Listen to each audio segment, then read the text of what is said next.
Alright, ito na yung finale natin for this week. Hopefully tomorrow. And of course, welcome to the new month, December. Napakasayang November. Dami namin mga RRM, RRL. So ito, let's get the ball rolling.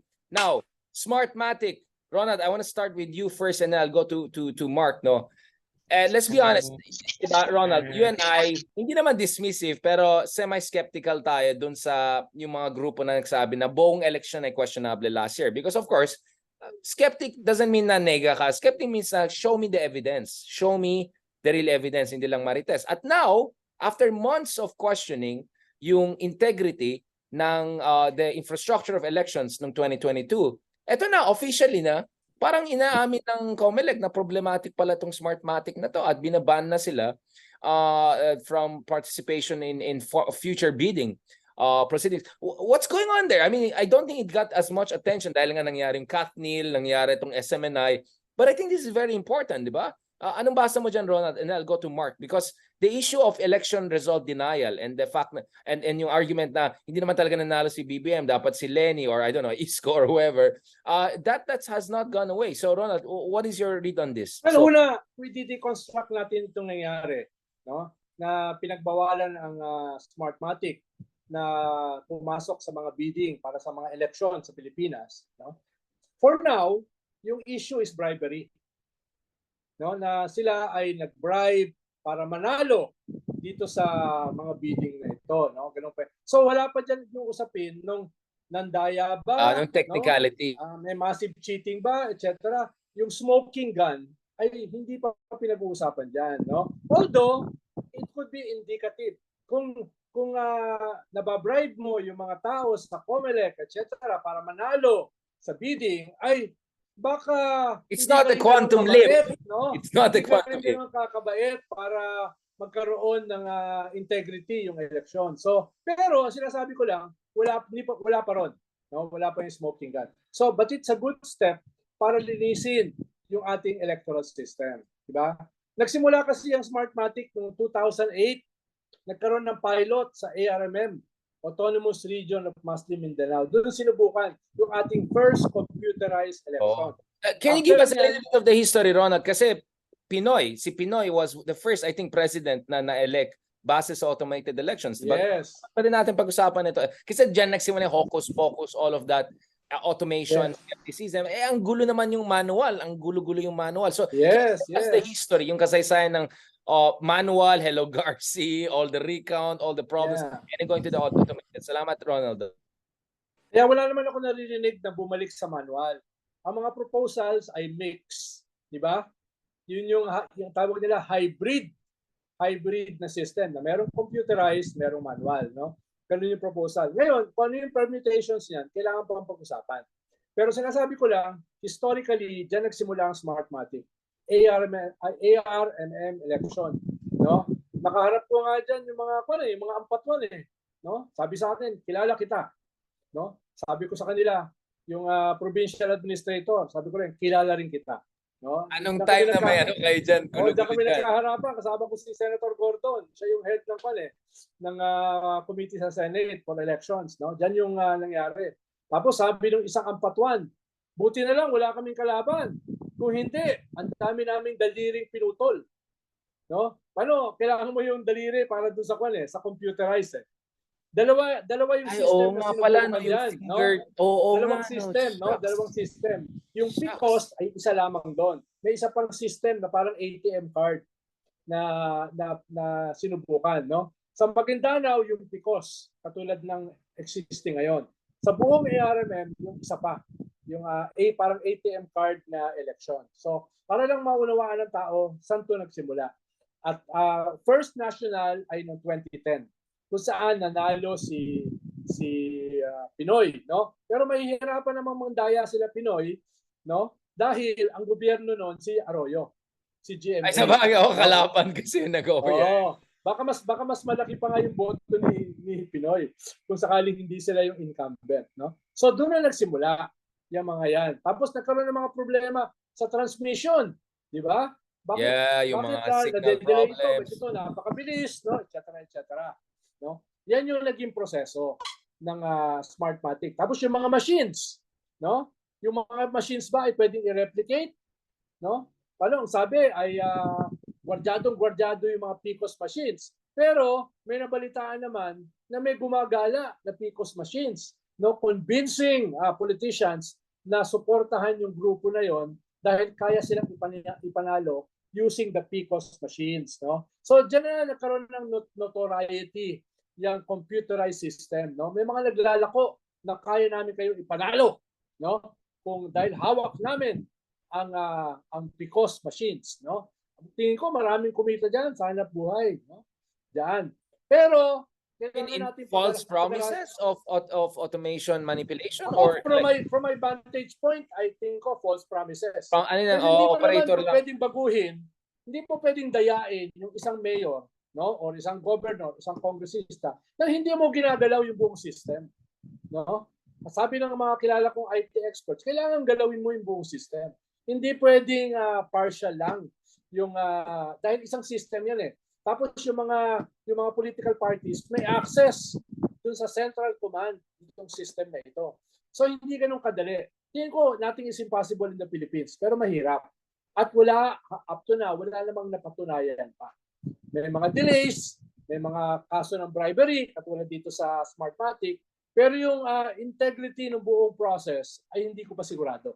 At least wala pa akong nakikitang ebidensya. Yun nga, Ronald. I mean, for me, still the serious issue is vote buying, disenfranchisement, political violence. Yun talagang totoo yan. Malaking problema. For me, yun, parang bago ka pa bumoto, nangyari na yung dayan na yan, di ba? Intimidation, bribery, vote buying. That already tells you problematic yung election process natin. So I think that's the problem. When you focus too much dun sa automated elections, you're forgetting the pre-election manipulation and cheating, which is really and properly investigated. But for some reason, yung mga hindi natuwa sa election last year, tinitingnan lang nila itong issue ng Smartmatic, automation, they're forgetting them. But Mark, I want to go to you because ganun naman nung 2016, nung natalo naman si BBM, sinisisi naman si Lenny, sinasabi nila, kasi si ganyan.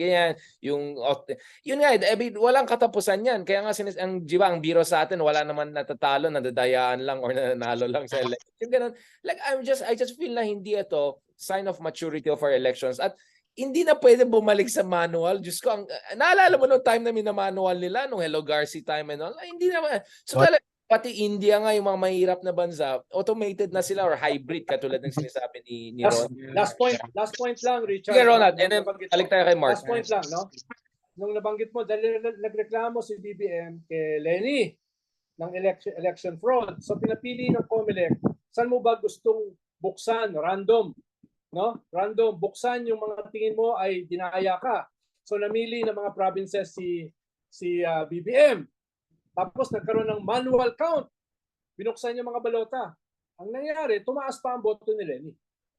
No? Tumaas pa yung boto niya. Doon sa mga pinili ni BBM na ang tingin niya nagkaroon ng dayaan. So, parang 100,000 packet or something. Walang smoking gun para sabihin na nagamit yung sistema. Posibleng meron. Ang problema ay tatanga-tanga yung COMELEC para sa kanilang pagpapaliwanag. Kaya nagiging vulnerable sila dahil hindi sila maayos pagpaliwanag. Yung kanilang IT experts, hindi masyadong experts. Tapos yung chairman ng COMELEC, nahihirapang magpaliwanag. No, si James Jimenez nawala, di ba? Nawala si James, di ba? Yung magaling nilang spokesman. Oo, tinanggal. Si James. So nahihirapan sila magpaliwanag. No? Yan ang nangyayari. No? Pero sabi ng PPCRB, sabi ng NAMPREL, sabi mismo ng campaign machinery ni Lenny, for now, wala pa silang nakikitang ebidensya ng massive cheating. Right. So, kaya ang pinapabuksan ng TN Trio nila Rio ay yung logs, no? Para magkaroon ng smoking gun. Yun ang kanilang pinapabuksan at this point. Ibig sabihin, kahit sila, medyo circumstantial pa yung ebidensya. Kahit sila. Until lumabas yung smoking gun. I like your term kasi the threshold should be a smoking gun. I don't think we're there yet. But then again, we're not dismissing concerns with unreliable elections. We're just saying hindi pa ito smoking gun. It's a sign that we should look more into it. Pero hindi pa rin smoking gun. Ikaw, Mark, bago tayo babalik kay Ronald, kasi alam ko yung style ni Ronald, kung sino ilabas na kaya, bago niya makalimutan, malikot din mag-isip kami. Kaya ang daldal namin kasi Ah. takot kami makalimutan namin yung point. So we have to get it out. So sorry talaga Mark kung madaldal kami pareho. But Mark, ikaw bilang isang vlogger, someone who's looking at this as a non-expert. I mean, none of us are IT expert, but kind of a non-elections expert. Anong basa mo dito sa issue na yan ng election denialism and isn't this parang a convenient way of overlooking problems with campaigning, overlooking more serious issue with vote buying? Or sa tingin mo talagang focus talaga ito and talagang dapat titignan ng mabuti? Hindi, parang kita na yung malaking evidence talaga para sa mga dayaan. Pero sa parehong sides meron 'di ba? Yung sa TN Trio nga, tapos kay Maharlika si Nagnenchong naman, mga sinasabi din sila about sa Comelec. Pero yung sa tao parang it doesn't resonate din sa lang sa mga Oo, wala ka, sa Mark. surveys yan eh. Medyo Wala ka, nag-disconnect ka, Mark. But your point is, hindi ito masyadong reflected. Kasi if you look at the surveys by SWS and Pulse Asia, vast majority of Filipinos accepted the result of elections, diba? Even though they know that may problem pa rin here and there.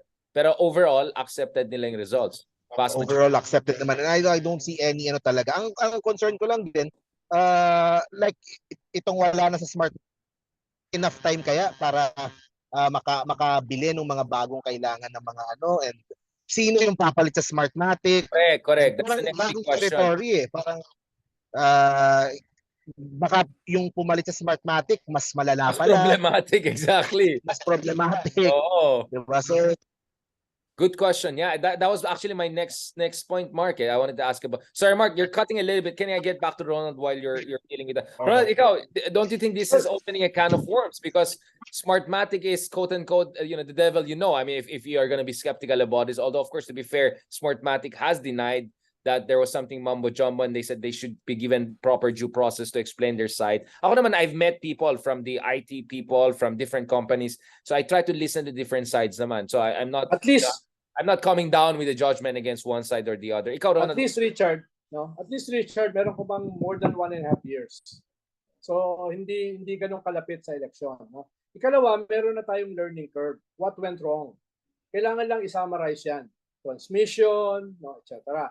So kailangan i-ipan niya what went wrong maliban sa bribery na main case against Smartmatic. At ikatlo, since no 2008, mas marami na ngayon yung mga firms na pwedeng kausapin. Tignan natin yung kanilang system, no? At mas marami na rin mga Pilipino na nakakaunawa diyan. Mas marami ng mga IT experts kumpara ng 2008 at 2010. That was ilan ba yan, no?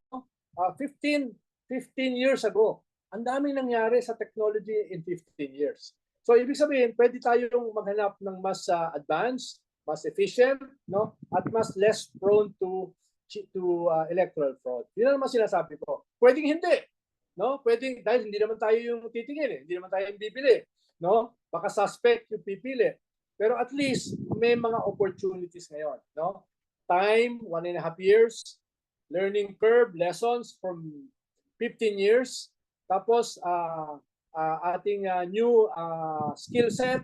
Marami na tayo mga millennials at saka Generation Z na magaling sa IT, no? At marami na rin ngayon technology for sale na pwede nating suriin ng husto kumpara noong 2008, kumpara noong 2009, di ba?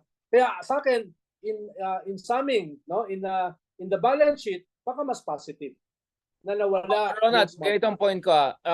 So BBM under the Smartmatic regime lost one election, won another elections. Yung kabila pink, they lost one, they won one, 2016.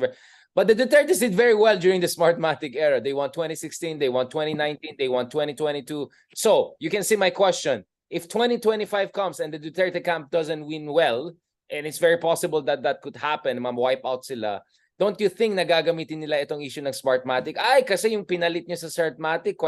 Do you see, Mark, di ba, where this could go, di ba? Kasi ang Dutertes did very well during the Smartmatic era. They won 2016, they won 2019, they won 2022. Wala pa silang talo sa mga elections so far eh. And then now, pag wala ng Smartmatic, pwede maging issue yan. Lahat naman gagamitin, Richard. Exactly, that's my point. This could be weaponized. Lahat gagamitin nila. Ang tanong diyan ay makaka-stimulate ba yan ng critical mass? No? At yung critical mass na yan ay lulusob ba sa Malacanang katulad ng S3. Di ba? So may Yung kay ERAP. meron ka pang several if, no? Several if, no? Lalo na kung sakali matutuloy yung ICC at nandun na sila sa Den Haag at hindi na sila makapag-communicate sa kanilang base at sa kanilang mga vloggers, no? Yun yung Bakit may Zoom naman Pero yun naman, pwede rin sila mag-Zoom Si Digong. Hindi sila papayagan. Hindi sila papayagan. Kaya nga kaya nga si Milosevic nag-suicide, di ba?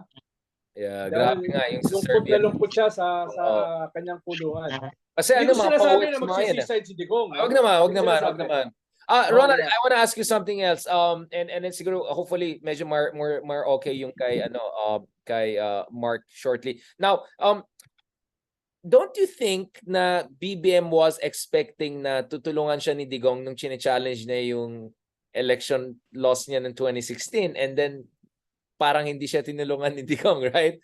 Do you think may bitterness from that period, 'di ba? Kasi feeling ko may expectation talaga sila, 'di ba, na dahil ayaw ni Digong kay Lenny, he would, lean on where he has to lean on and but it didn't happen Parang I don't think BBM Duterte even wanted to help the Marcoses because he knows. Baka OG. baka minimal yung pwedeng gawin ni Digong. In fairness sa kanya. It's beyond his control. Ang ginawa kasi ni BBM, pinabuksan yung mga balota No, yung ballot boxes pinabuksan niya. Nang tingin niya, dinaya siya. Under lock and key yun Yung mga panayan at ipakita yung consistency ng mga bibilangin na balota manually doon sa result ng election. So, hindi ganun at bagong presidente pa lang si si Digong So baka wala naman siyang wherewithal para tulungan si BBM para maging in favor yung recount, di ba? Ang nangyari pa nga, tumaas pa nga si Lenny. Ibig sabihin, yun yung tunay na laman ng mga balota. No? The reason I'm asking Ikalawa, tinulungan naman niya si BBM na ilibing sa libingan ng mga bayani, yung tatay. Di ba?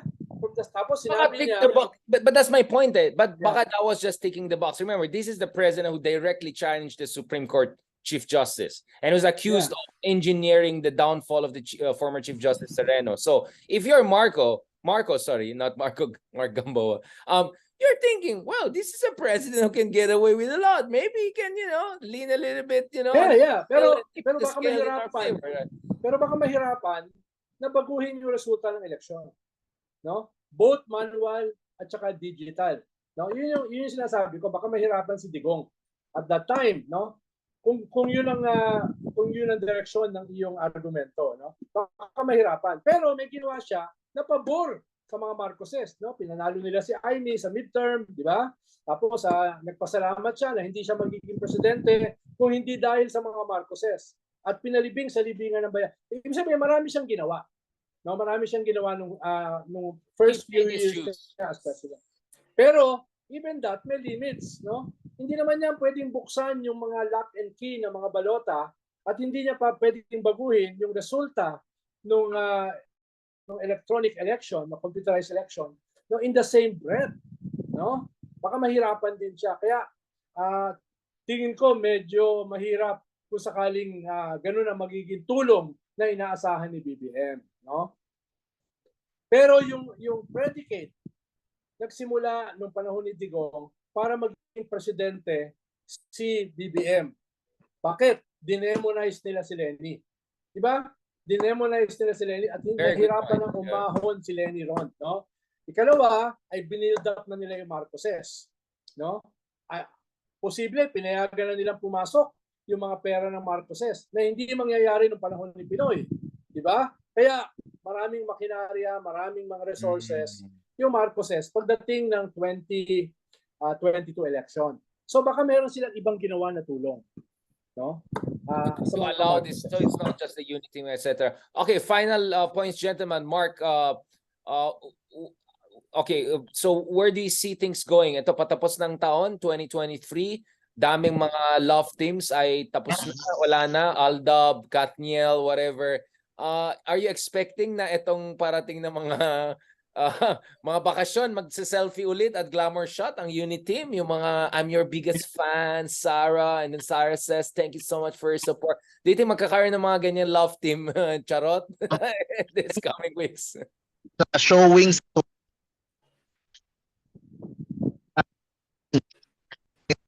Wait lang, Mark, nagka-cut ka ulit. I don't know why. You wanna talk straight to the phone without the earphones? Baka mas okay. Tanggalin mo na lang kayo yung earphone mo. Baka mas marinig ka pa. Tanggalin ko na lang. Ayan, okay. Klaro pala eh. Ayan. Yes, go. Tanggalin mo na lang yung earphones mo. Mas klaro. Ako, hindi marinig eh. Ayan, okay. Actually, wag ka na lang mag-earphones. Mas maganda yata. Okay Ayan, yan. okay naman. O yun. So, ayun. Sa 2025, kung anong groupings yung pwedeng mangyari. Si PRRD, kung tatakbo for senator, kung hindi pa mangyari yung sa ICC, and sino yung sasama kay Sara, sino yung sasama kay Martins, kay BBM. So yun ang mas excited ako na makita, and paano maapektuhan lahat kung meron na tayong bagong provider ng mga election machines. Yeah. Yeah. Thank you so much for that. Candidate number 1. Candidate number 2 from Quezon City, Ronald Llamas. Ano nga natin dyan? Bossing, ano Well, mga final take natin dyan? What to look forward to this coming holidays? Very exciting dahil every month, every week, may bagong kabanata. Yung ating House of Cards at saka Game of Plot Thrones, di twist. ba? Kaya humahataw yung mga katulad ni Richard Haydarian. Dahil ang daming nangyayari na pwedeng pag-usapan, di ba? Maliban kay Katniel, no? Huwag mong kalimutan, Richard, no? Yung ating Christmas convoy, pupunta na ng Yes. no? Tuloy na, no? Mark, sama ka ulit. Sa kabila ng Magpag-asa napakaraming mga tayo. pangyayari, no? So, tingin ko hanggang Pasko, hanggang New Year, maraming mga Mabuhay. developments, no? Kaya ilabas ang popcorn, ang potato chips, no? At saka ang Coke Zero na katulad ng aking Love Life. Maraming salamat for the hugot line. May talagang pinipilit mo, Ronald. No? Next time natin pag-usapan. Itong delgadong kasama to. Thank you so much again to Mark Gamboa for joining us. Ala Maharlika. Thank you. Thank you very much also to my other favorite. Itong mga favorite host ko yan eh. Ronald Llamas. Aba si Ronald ngayon, na-miss ka namin, Mark. Wait lang, nauna si diba? Mark. Delikad. Alam mo, ito yung parang si Tatay Digong pumunta sa China. Sabi niya, it's me, Russia, and China against the world. Sabi ni Kim Jong-un, wait, what? Hey man, nauna ako sa'yo, di ba? Wait, what? Sabi ng Syria, hey, Assad, andito na kami. Alam mo yun, nagdidigong style siya eh. Kami na lang against the world. Parang sabi ni Kim. Delikado. What? Delikado mga scoundrels when they show softness. Ayan. De, pero mahal na mahal ka namin, Ronald. And you know, I'm really proud and happy of this collaboration. Daming natuwa. So, Salamat, Richard. Salamat. Pero sana may ibang naglalab sa akin. Yan. Ayusin natin yan, Ronald. Ayusin natin yung Coke Zero life mo, pero mag-diet ka muna for now. At ikaw, Mark Gamboa, tuloy-tuloy lang ang skincare. Napakaganda ang skin products yata natin. Hindi maganda yung connection, but I can see your skincare. So maybe next time, pwede natin pag-usapan yung negosyo mo with the skincare. Salamat, guys. God bless and mabuhay po.